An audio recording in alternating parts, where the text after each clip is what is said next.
Hello everyone, এসআরইবি channel আপনাদের সবাইকে স্বাগতম। তো এখন আমরা কথা বলবো দাগি সিনেমাটি নিয়ে। দাগি ট্রেলার রিলিজ হয়েছে গতকালকে, ইউটিউবে আপনারা সবাই দেখেছেন। তো শিহাব শাহিন পরিচালিত, আফরান নিশু অভিনীত দাগি সিনেমাটির গতকালকে অভিনবভাবে যে ট্রেলার লঞ্চ হয়ে গেল, সেটা আসলে বাংলা সিনেমায় এর আগে হয়নি।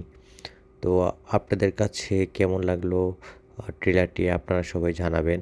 তো আমার কাছে পার্সোনালি দাগি সিনেমার ট্রেলারটি একেবারে যে বলবো খুব ছিটকে গেছি, বা একেবারে যে বলবো যে না একেবারে খুবই খারাপ, তাও বলবো না।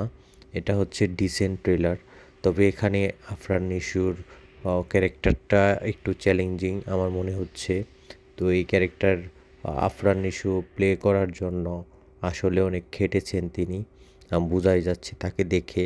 আর লম্বা একটা ব্রেক নিয়ে আফরান নিশু এই মুভিটি করেছে, সুতরাং তার প্রস্তুতি খুবই ভালো ছিল, ট্রেলারটা দেখে বোঝা যাচ্ছে।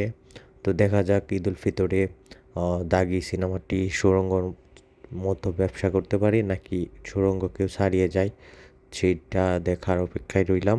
তো সবাই ভালো থাকবেন, ধন্যবাদ সবাইকে।